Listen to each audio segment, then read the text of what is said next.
The following is a special presentation of Tony Kurre Radio with Dr. Alex Heublein and Dr. Josh Klapow. This is Adapt or Perish.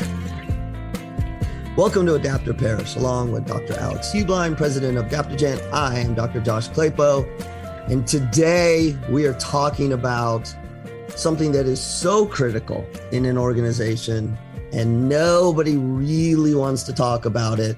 And I was going to start, Alex, by saying names of songs. I'm not going to, just to sort of set it up.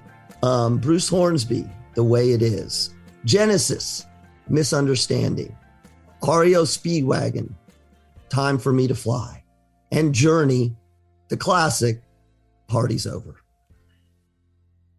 What do you, when you, heavy, man. I know, but we got to do this one. This is the proverbial leader. And when I say leader, you know, this is not just the CEO. And in fact, hopefully we'll get into this. This is not just the CEO. This is how do you have the really tough conversations with your employees, whether that is letting them go, whether that is a demotion, whether that's a reassignment, or as you and I have talked about in an earlier show, whether that's saying, you know, you're not really good at this.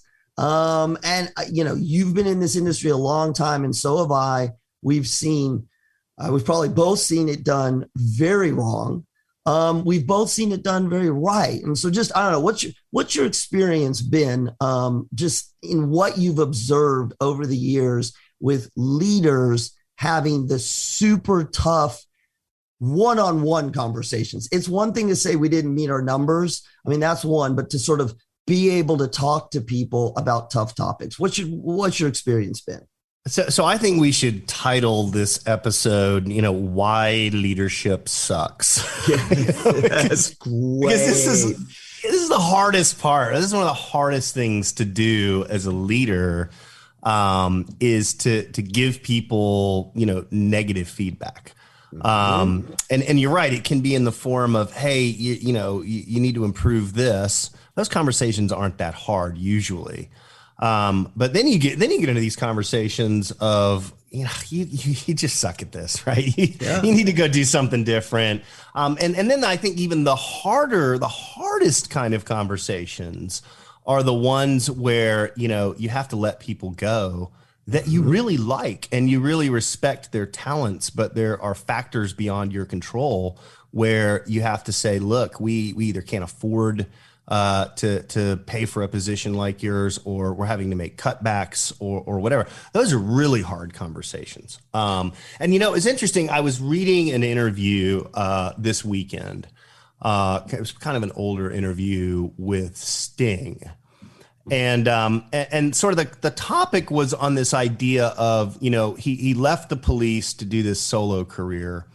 And the topic was something like, you know, would he have gone back to the police if his solo career hadn't panned out, right? And they interviewed him and they said, well, you know, why did you kind of branch off on your own? And, you know, he gave a lot of reasons for it. But one of the reasons that he gave for it was he said, look, it's really hard to be in a band where everybody's writing music.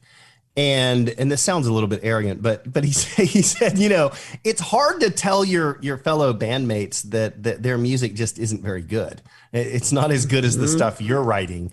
And he said, you know, he said after a few albums of doing this, it was so hard. Like he didn't want to have those conversations anymore. He just said, screw it, man. I'm going to go out on my own. I'm going to write all the music. I'm going to be ultimately responsible for doing it all. And it was all because of those, or at least partially because those difficult conversations he had to have with Andy Summers and with Stuart Copeland. Like, yeah, guys, you know, you're good musicians and stuff, but you suck at writing music, basically. And at least popular music. Well, no. So listen, so that one, and we weren't there for the conversations, but I think that one is really interesting because it's one thing to not have the conversations. Right. Then I see this all the time. The employees whose performance over the years have, in their performance evaluations have been, meeting or exceeding. And it's usually just meeting. And it goes on and on and on, and they get their bonuses because everybody's getting bonuses. And as far as they know, at least on paper, they're doing okay. And then someplace down the line, someone decides to be, and I hate this, Alex, I hate this term, quote, brutally honest, and tell them that they actually haven't been doing good for 10 years, right? And that they're, we're considering going in another direction. And I mean, that psychologically, that is the worst thing you can do. At least with Sting, if he was having these conversations, it was kind of like over and over again, guys, this is not really what I think is good. And it's almost like a relationship where there's open communication, but you come to this place where you say, it's time for me to fly. It's not a secret. But there are so many leaders at every level of an organization that will never do that. It's like they just will not go there because they're afraid. They're afraid that it's going to affect employee morale, et cetera. And then they can somebody, or differently. They don't, 10 years down the line, they don't get their performance bonus. And the person's like, what the hell happened? Like, what happened? And because they didn't have those conversations.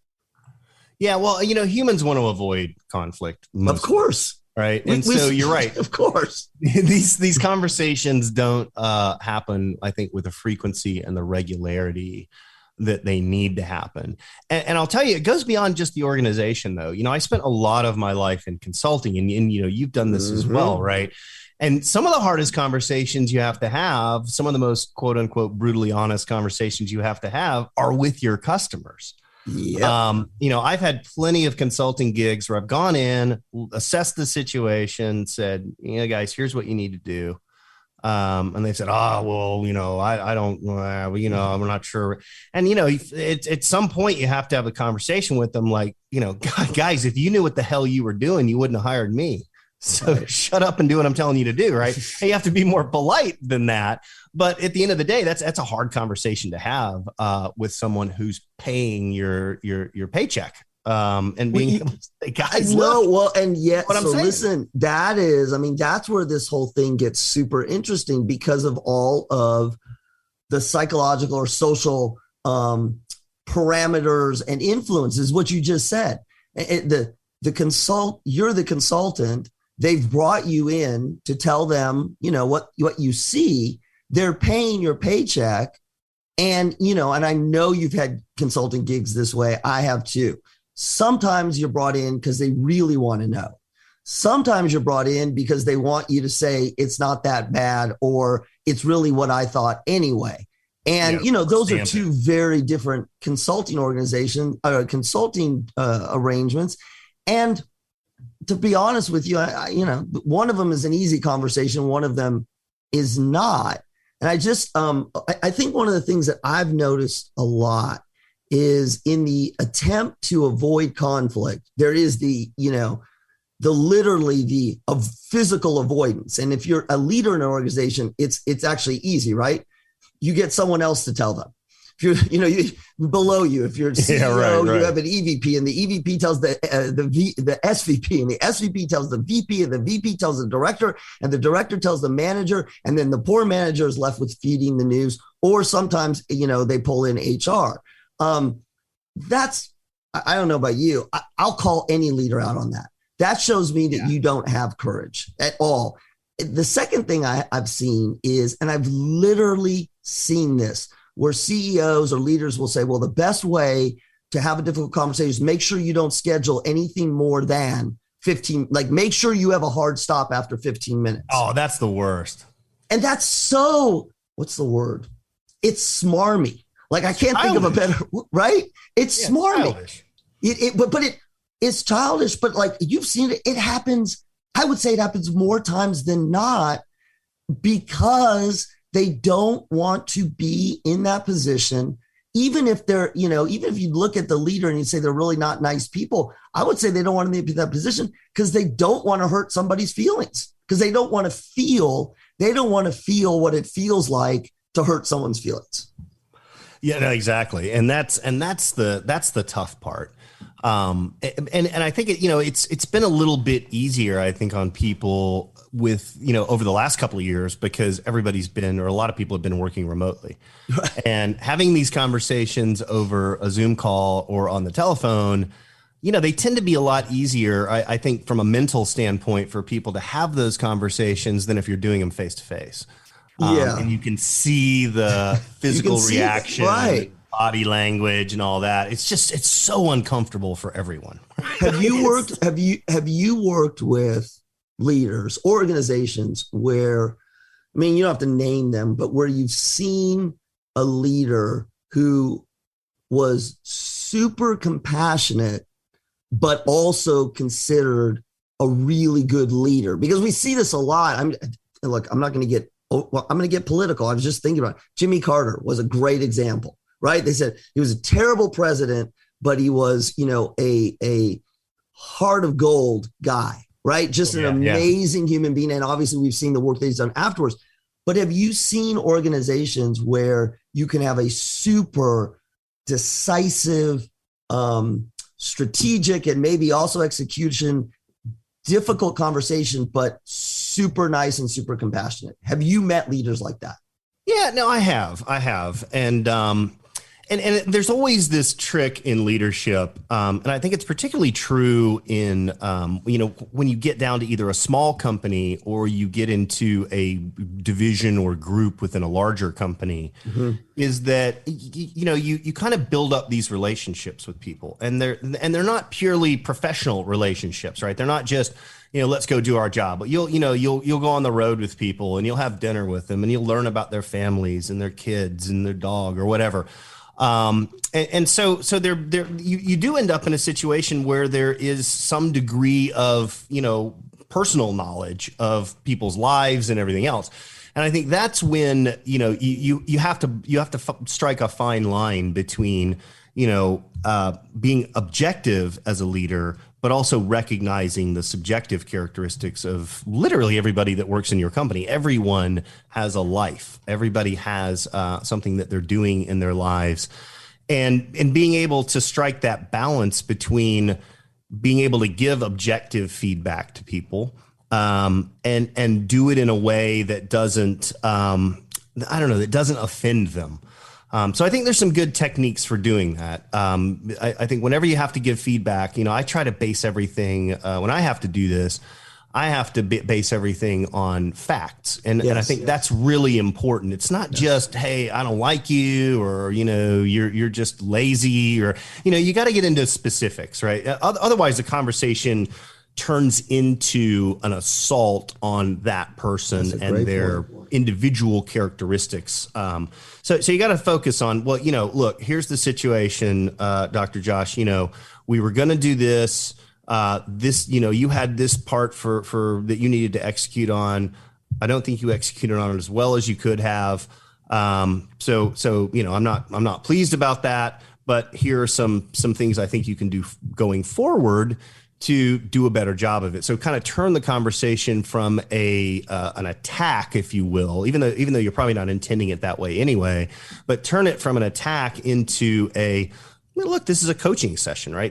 I'm giving you some feedback on how to get better at what you do, as opposed to saying there are intrinsic characteristics that you have as a person that have caused this particular outcome or whatever. So I think you have to divorce those two things, right? So it's not a personal assault, if you will. And I think the same thing's true in the consulting world, like we talked about, being able to go out and say to your clients, look, you hired me for a reason here. I'm giving you my objective feedback on these things. I'd love to discuss it with you, even if you don't want to hear the recommendations that I'm recommending to you. Let's talk through them and let's do it in a very objective way. Let's focus on the facts of the matter. And so it doesn't turn into a personal thing. So I think that's one piece to it for sure. So I think one of the things that's really interesting, you've described it, but you've also described the challenge is you need to stay when you're giving this feedback, and I'm not just talking about letting people go, right? I mean, that's really hard. It's not easy for anybody, but even when it's performance feedback, I like your idea of, you do need to stay as objective as you can. I was just thinking the Center for Creative Leadership has this sort of acronym, or it's called the SBI model, situation, behavior, impact. And the reason I really like it is it frames up for people kind of what you're supposed to do when you're trying to give difficult, maybe negative feedback. And the idea, it follows what you said. You describe the situation. We were in this meeting, or you were in this meeting. What was the behavior? You said this and you said this and you said this, and then you looked away and you threw your papers up in the air. What was the impact? Yeah. Well, it sent the message that our team wasn't, prepared. It sent the message that you were frustrated. Let's talk about those three things. So it's really this framing up, which is absolutely critical. But the second thing that you said, which I think is infinitely difficult as a human being, you use the word sort of this idea of divorcing your personal likes or dislikes, if you will, for the person, and really focusing on the facts, which I agree with completely. The problem is, what I see is that leads to leaders who in the moment are not able to be compassionate, because they've done it. You hear this all, well, we just shut the emotions off. We shut the emotions off. Well, as soon as you shut the emotions off, you're sticking with facts, but now you're not taking into consideration that this person's human and they are feeling. And I think that's something that, I don't know if you've seen, I've literally seen robots. I've seen leaders go robotic when they're giving negative feedback because of what you just said. We're sticking to the facts. Oh yeah, and I've done it myself. I mean, I'll be the first to admit, right? I mean, I've had to lay a lot of people off over the last 30 years. And those are really hard conversations. Yeah. And what I found was that I turned into this robot when I did it, right? Yes. And I just stuck to the facts. We're reorganizing, or we're downsizing, or we're changing direction, or whatever. And God, it's hard to do. I mean, how did you feel? I'm going to use you as a use case, and you don't do this.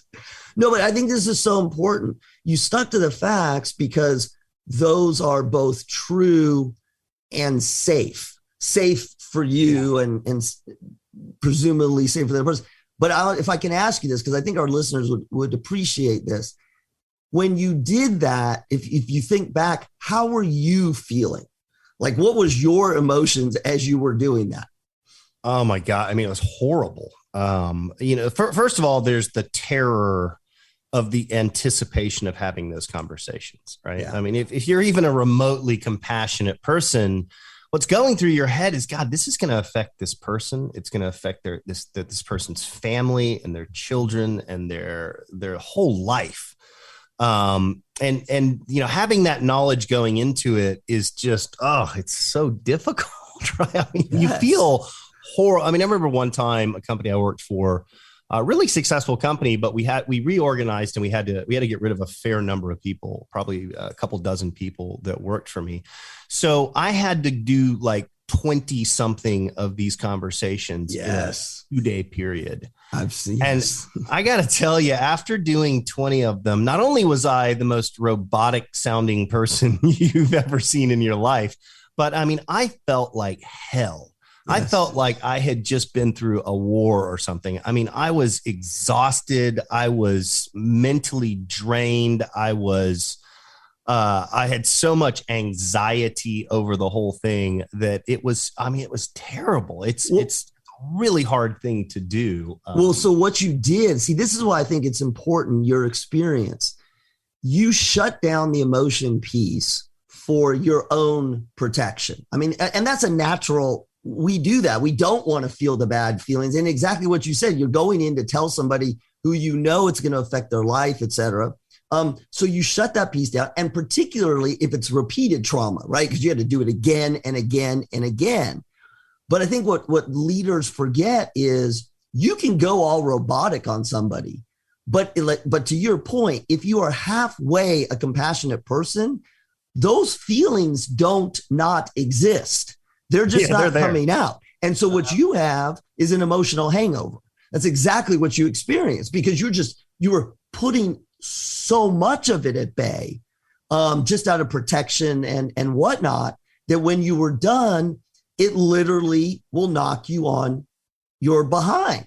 And I think a lot of leaders, they don't know how to thread that needle, right? Because they do exactly what you said. Okay, if I stick to the facts, it'll be less, horrible for them. And frankly, I'll feel better because I'm not letting I won't cry. I can't cry. I can't shed a tear. Yeah. But to your point, you're letting someone who maybe worked for 20 years go, and it's horrible. Let me ask you this question. Do you think it's okay for a leader?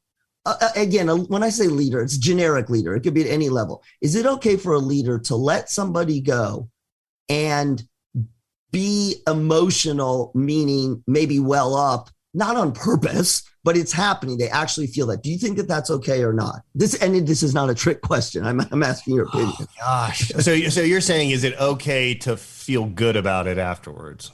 No. Okay. No. In the moment, you're letting somebody go. You're telling somebody that you're reorg and you're going to have to fire them. And it's breaking your heart, right? A lot of times people would say, don't go there. Stay nice, but stay factual. Yeah. But you find yourself choking up a little bit, right? That's your natural thing.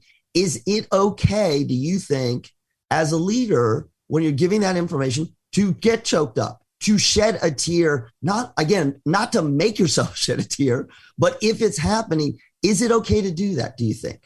Yeah, I think it is, because we're all human, and leaders are as human as anybody else in this world. So yeah, do I think it's okay? Yeah, I do think it's okay, and I think sometimes that might even be helpful to the person receiving the bad news to know that. And I always tell people that when I have these difficult conversations, particularly if it's a situation where you're firing somebody or you're laying them off, is that, this isn't a personal thing. This isn't an indictment of who you are as an individual. And going back to what you talked about earlier, this whole idea that behaviors are different than innate characteristics. Yes. And so you focus on behaviors, and that's why I like that model that you talked about. Because it's not about, when you're giving critical feedback to people, it's not about who they are as a person, hopefully. It's about their behaviors, because behaviors can be altered. Behaviors can be modified and changed. But it's hard to change people's innate characteristics, right? So it's not, hey, you're a jerk or you're lazy or whatever. You got to focus on the behaviors that they've exhibited and saying, look, we need to change the behaviors in order to be successful. But going back to your question, yeah, look, I think that is okay. And it happens, and it's happened to me before. I've had to lay off people that I really cared about, that were pretty good friends of mine.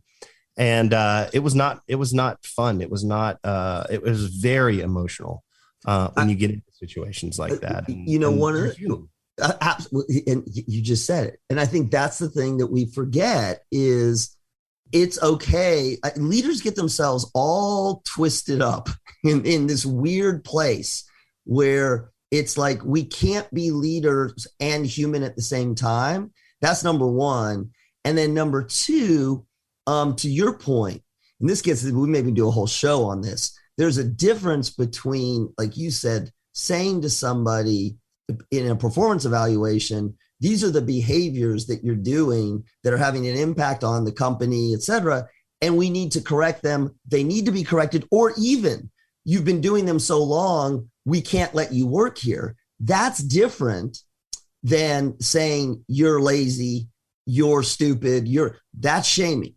And we know that you start shaming people, it's not any more effective from a motivational standpoint than, in fact, it's far less effective. And particularly if you're not letting them go.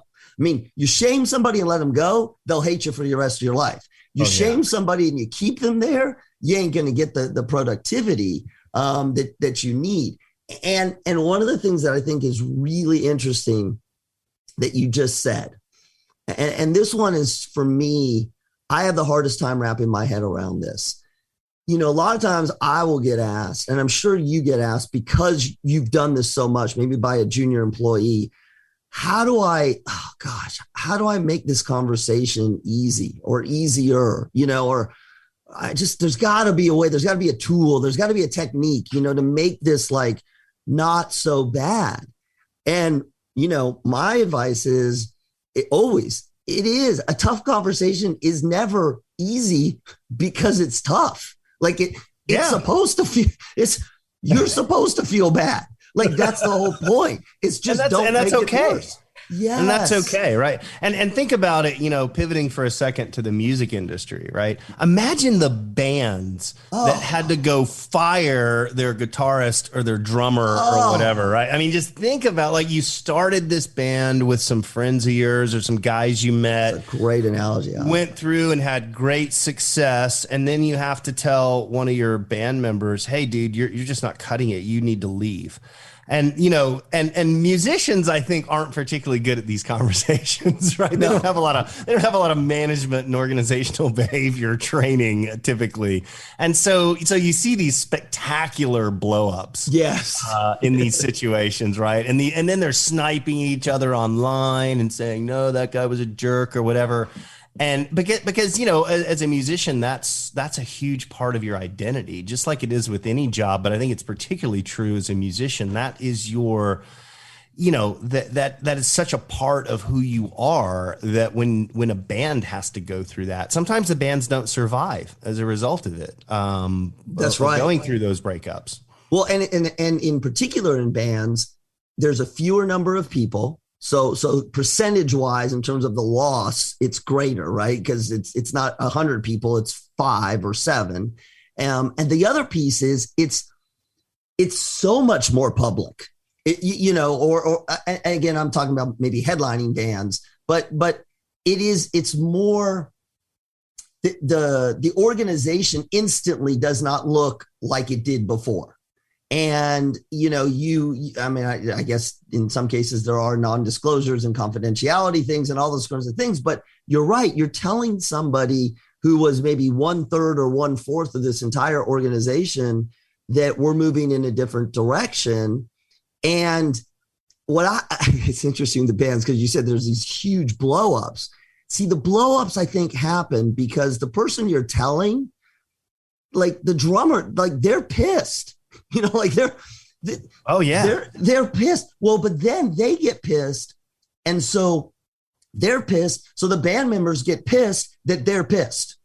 Right. And I see this in business all the time. Well, you don't need to be getting mad. Well, of course I'm mad. And well, that's, you're just being you're being a baby about this. And if you really could play, and it goes back and forth. And the most fundamental thing that's happening there is, and I always give this as my tip to leaders. When you're giving somebody super bad news, i.e. you're out of the band, you owe it to them to allow them to have their emotional reaction. Like you can't tell somebody you're out of the band and then tell them that they can't be upset and then get pissed at them when they are upset. Well, it's funny that you say that because I'll relate to you. The only time I've ever been fired from a job, quote unquote, in my life was I was in a high school band. Okay. Me and 3 other guys, we started this band. I played bass. And frankly, I wasn't very good. And I just didn't have the time to devote to it. And so my buddy, kind of took me aside and he said, look, dude, we're going to have to find another bass player. And I got to tell you, man, I was devastated. Yes. It was such an emotional reaction to it. Because, I thought, oh my God, and like, I thought I wasn't good enough and I sucked at music and everything else. And yeah, so you're right. I mean, you have to expect that people are going to get somewhat emotional about it. I certainly did. I mean, I was like, 16 years old or whatever. So I didn't know how to process those emotions very well, but they're there. And that's part of life. That's part of business. That's part of being in a band. And everything else, you have to expect that people are going to be emotional about things. And you know what? That's okay. That's what you just said. It's your last statement, Alex. I think if you're going to be a leader and you're going to have to give people bad news, you have to be able to say literally what you just said. I'm giving you this bad news. This is going to change your life, or your situation. I recognize that. You're about to recognize that. And it's okay for you to be upset. And I'm not going to shut that down. And in fact, if it's in a meeting, or even in a virtual meeting, I'm not saying, well, I got a hard stop in 12 minutes. I am going to give you the final gift of allowing you to be upset in my presence with no judgment. And that's just being human. And if you do that, it doesn't make the conversation easier. It doesn't make the outcome perfect. But in the end, what happens is you have two humans walking away from each other. Whereas, oh God, I just thought of something. This is not, Alex, this is not Mr. Roboto. It is not Mr. Roboto. That's for sure. Okay. Can we end on that? Because that was really okay. That was super cheesy. I didn't even think it, and it just came to my mind. We are not Mr. Robotos or Miss Robotos. We are human. Actually, there's another song. It's a pop song. Okay, I got to stop. All right, everyone, thank you for joining this edition of Adapt or Perish before I go down a terrible rabbit hole. But if you stay tuned to Tony Curry Radio, there's going to be another amazing episode with Dr. Heublein and myself of Adapt or Perish. This has been a special presentation